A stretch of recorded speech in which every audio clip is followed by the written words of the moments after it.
अपनी ज़िंदगी बनाने के लिए आप लोगों को कितना पैसा चाहिए?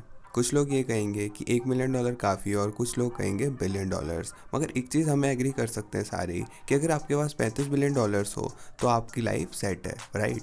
वेल एग्जैक्टली आइक बतित्सा को यही चीज़ 2012 में लगी थी और वो सबसे अमीर इंसान था ब्राज़ील का, जिसकी नेटवर्थ थी $35 बिलियन और उसे लगा था कि उसकी ज़िंदगी सेट है। इनफैक्ट उसने कार्लोस स्लिम, जो सबसे अमीर इंसान था पूरी दुनिया में उस समय, उसको टीज़ किया था कि अब उसे ध्यान रखना चाहिए कि आइक उसके रास्ते में आने वाला है। मगर उसके 6 महीने बाद आइक की नेटवर्थ जो है वो $200 मिलियन पे आ चुकी थी 2014 की शुरुआत में, और उसकी नेटवर्थ जो है -$1.2 बिलियन पर आ चुकी थी। तो किस तरह से आइक ने सारी चीज़ें ख़त्म कर दी कुछ ही महीनों में।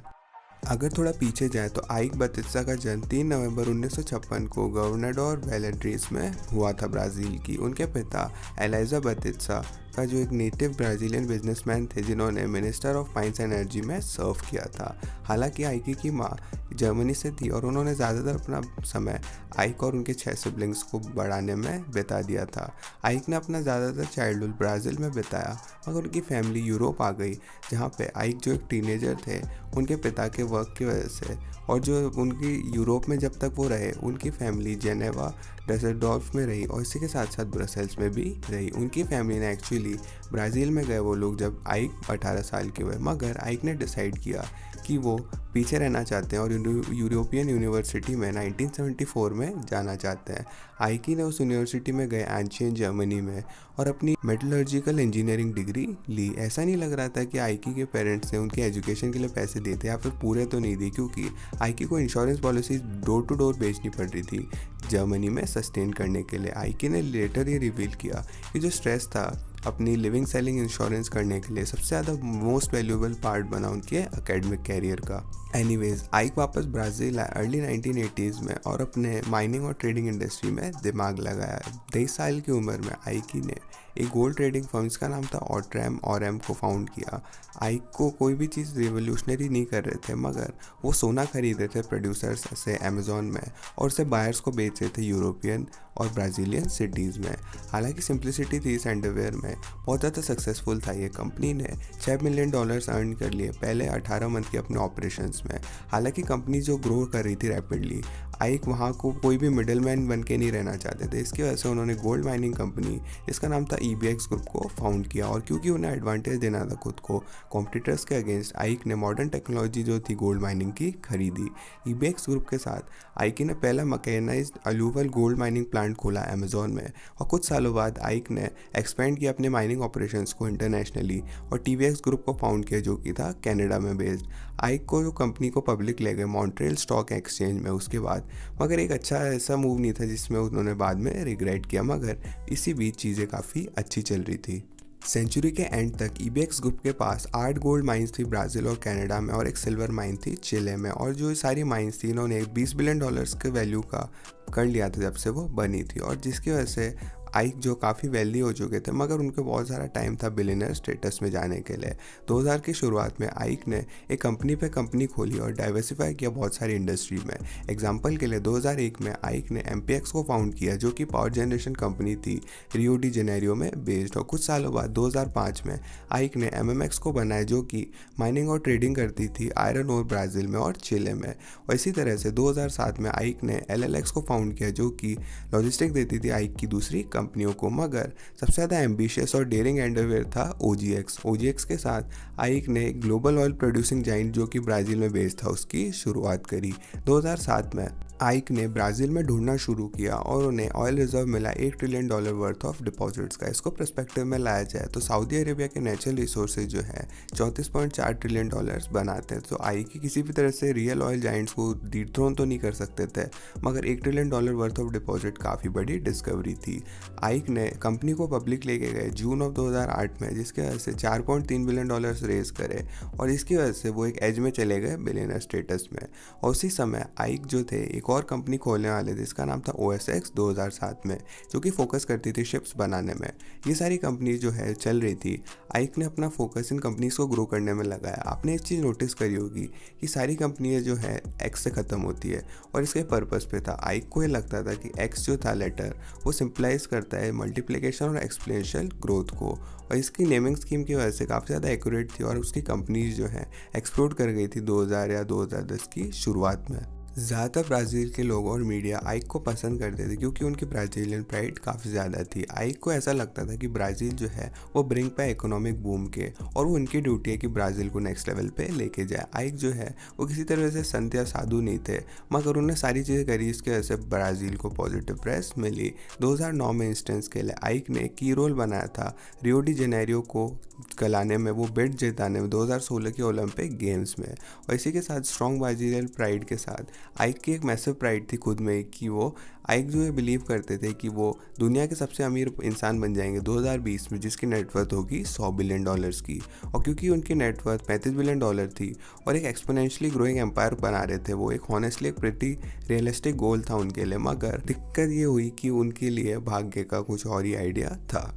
आइक के रेदर पॉजिटिव पब्लिक पर्सोना के अलावा जो लोग थे, कुछ लोग ग्रुप था उनका, वो उन्हें पसंद नहीं करते थे उनकी बिजनेस प्रैक्टिसेस की वजह से। उनकी कंपनी MMX ने एक इन्वायरमेंटल रेगुलेशन को ब्रीच किया था और काफ़ी बार फाइन भी हुए थे। MMX जो है वो एक्यूज किए गए थे ब्राइबिंग देना और नेटिव इंडियन ग्रुप को धमकी देना लैंड के लिए 2008 में। उसी साल ब्राज़ीलियन पुलिस ने आइक के घरों को रेड किया और ऑफिस को भी, और उसमें एविडेंस करना गोल्ड स्मगलिंग और टैक्स इवेजन का, मगर उन्हें कोई भी एविडेंस नहीं मिला। तो हालांकि इधर से उधर लाल झंडे तो मिल रहे थे आइक के लिए, मगर कोई भी दिक्कत नहीं थी। अनफॉर्चुनेटली ज़्यादा टाइम नहीं बचा था जब तक लाल झंडे नहीं आए। 2012 की शुरुआत में गोल्ड को बहुत बड़ा क्रैश हुआ। गोल्ड जो था $1800 से $1200 पर आउंस पे जा चुका था कुछ ही महीनों में, और पहली बार था गोल्ड इतना ज़्यादा क्रैश हुआ था आइक के कैरियर में। गोल्ड की जो रनअप और क्रैश हुआ था 1970s में भी हुआ था इन्फ्लेशन क्राइसिस में, मगर उसके बाद से आइक ने माइनिंग और ट्रेडिंग करना शुरू किया 1980s में। गोल्ड और जो था सारी चीज़ें वो ऊपर ही गई थी, मगर सिल्वर जो है इसी समय 2011 से 2013 के बीच में बहुत ज़्यादा नीचे गिर गया, जो कि था $1500 पर किलोग्राम टू $650 पर किलोग्राम, और सिल्वर ने अभी तक भी रिकवरी नहीं करी है। किसी को भी ये नहीं पता कि किस चीज़ ने स्पेसिफिकली ट्रिगर्ड किया था इन क्रैश को, प्रेशियस मेटल्स की, और ये एग्रीड किया गया है कि जब ये सेलिंग स्टार्ट हुई कंप्यूटर एल्गोरिदम्स ने डंपिंग वर्जन्स को करना शुरू कर दिया और सेल ऑफ खराब होते गए। एक और स्पेकुलेशन ये है कि बड़े बैंक ने सेल ऑफ को किया जिसकी वजह से वो चीपर लेवल पे खरीद सके, मगर ये चीज़ भी कंफर्म नहीं है। हालांकि कोई भी रीज़न हो, आइक की कंपनी जो है उसका दर्द हुआ बहुत बार और फ्लैश क्रैश हुआ। उनकी माइनिंग और ट्रेडिंग कंपनीज जो है hundreds of millions of dollars lose करने लगी, मगर एक यही दिक्कत नहीं थी। मुझे ऐसा लगता है कि आइक जो है उसे हैंडल कर सकते थे, मगर आइक को एक और मैसिव ब्लो ऑफ होने वाला था उनकी ऑयल कंपनी OGX से। आइक ने प्रॉमिस किया था कि उनकी oil company 7.5 lakh barrels oil per day pump करेगी, मगर एक सबसे ज़्यादा बड़ी प्रॉब्लम थी। जब से उन्होंने कंपनी को फाउंड किया था, ब्राज़ील ने चूज़ किया था नेशनलाइज करना ऑयल प्रोडक्शन को। इसका मतलब ये था कि आइक के पास कोई भी एक्सेस नहीं था $1 ट्रिलियन के ऑयल डिपॉजिट जिसमें उन्होंने डिस्कवर किया था। आइक ऑप्टिमिस्टिक थे कि वो फिर भी OGX को काम करवा सकते हैं ड्रिल करके पार्ट्स ऑफ ब्राज़ील में, मगर जहाँ पे वो अलाउड हो। मगर at the end of the day OGX जो था सिर्फ $15,000 बैरल्स पर डे पंप कर पा रहा था, जो कि बहुत दूर था 7.5 लाख बैरल्स पर डे। और ये सारी डिसअपॉइंटिंग नंबर्स देखने के बाद इन्वेस्टर्स ने OGX के स्टॉक को छोड़ा और आइक ने स्ट्रगल करना शुरू कर दिया फंड करने को मनी लूजिंग कंपनी में। आइक कहते हैं अगर उन्होंने अपनी कंपनीज को प्राइवेट रखा होता और रिलाई किया होता प्राइवेट इन्वेस्टर्स पे, तो ये अपने पोजीशंस को एग्रेसिवली डंप नहीं करते। हालांकि ये सच हो सकता है, लेकिन प्राइवेट इन्वेस्टर इतना ज़्यादा पैसा लगाते ही नहीं उनकी कंपनीज में पहली जगह तो। और आइक हो सकता है कम क्रैश होता अपनी कंपनीज को अगर वो सोचते कि वो प्राइवेट लेके चले, लेकिन आइक ने अपना भी एसेट्स को बेचना शुरू कर दिया कंपनी को चलाने के लिए। एग्जाम्पल के लिए आइक ने अपने LLX को एक US इन्वेस्टमेंट ग्रुप को बेच दिया ज़्यादातर $559 मिलियन से, मगर क्योंकि हर कोई डंप कर रहा था अपने सारी कंपनीज को, एक्सट्रीमली डिफिकल्ट था इनफ मनी रेज करना जिसकी वजह से OGX एफ्लोट रहे। और ये सारे जो प्रेशर्स थे अक्टूबर में पीक हुए 2013 में जब OGX ने डिफ़ॉल्ट किया $45 मिलियन के इंटरेस्ट पेमेंट को, और एंड ऑफ अक्टूबर में आइक के पास कोई चॉइस नहीं थी, उन्होंने OGX को बैंकरप्सी फाइल करने दी और 12 दिन बाद OSX भी है बैंकरप्सी फाइल करने वाला था। इस पॉइंट पे आइक की जो मैसिव झुंड था कंपनीज का वो छोटा हो चुका था MMX और MPX में, और आइक की लाइबिलिटीज़ जो थी वो उनके एसेट्स को ओवरवेट कर चुकी थी, जिसकी वजह से नेगेटिव नेटवर्थ $1.2 बिलियन की हो चुकी थी। MMX और MPX भी थे वो जिंदा रहे, मगर वो भी क्रम्बल हो चुके थे कुछ सालों में, और दिसंबर 2014 में MPX ने बैंकरप्सी फाइल करी और MMX ने भी फॉलो किया नवंबर 2016 में बैंकरप्सी को। आइकी की फाइनेंशियल सक्सेस जो थी वो चली गई थी, मगर जल्दी उनकी पर्सनल फ्रीडम भी जो वो थी छीनने वाले थे लोग। उनका पैसा और इन्फ्लुएंस जा चुका था, तो ब्राज़ीलियन रेगुलेटर्स ने डिसाइड किया कि क्रैकडाउन करेंगे आइकी के प्रीवियस एक्शंस को, और जनवरी 2017 में आइक को अरेस्ट कर लिया गया और प्रिजन में डाल दिया गया ब्राज़ीलियन अथॉरिटीज़ में मनी लॉन्ड्रिंग और ब्राइबरी के चक्कर में। क्या आप बिलीव कर सकते हो 5 साल पहले आइकी जो थे 7वें सबसे ज़्यादा अमीर इंसान थे पूरी दुनिया में, मगर वो जेल में है।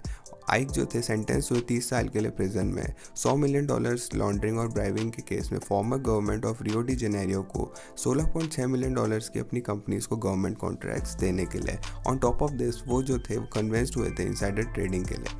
आइक को एक्चुअली 30 साल जेल में रहना नहीं पड़ा, क्योंकि आइक के लॉयर्स ने अपील करी, वर्डिक्ट की और एक प्ली बार्गेन करी। मार्च 2020 में आइक ने एग्री किया $160 मिलियन पे करने के लिए, और सारे लोगों का नाम बताने के लिए जो कि एसोसिएटेड थे मनी लॉन्ड्रिंग और इनसाइडर ट्रेडिंग स्कीम्स में।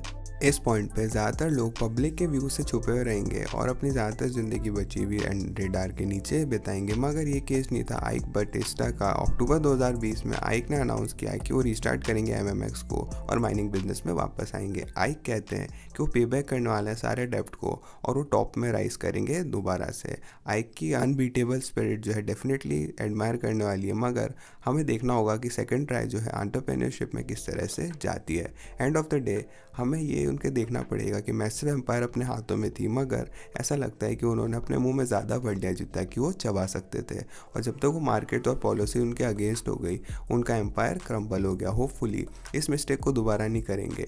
क्या आपको लगता है कि आइक जो है स्क्रिप्ट को फ्लिप कर देंगे और रिटर्न कर पाएंगे $35 बिलियन में? कमेंट करके ज़रूर बताना। इस वीडियो को लाइक भी कीजिएगा अगर आप एडमायर करते हो आइक की रेजिलियंस को, और हमारे डिस्कॉर्ड कम्युनिटी को ज्वाइन कीजिएगा फ्यूचर वीडियो आइडियाज़ देने के लिए, और चैनल को सब्सक्राइब कीजिएगा बाकी सवालों के लॉजिकली आंसर के लिए।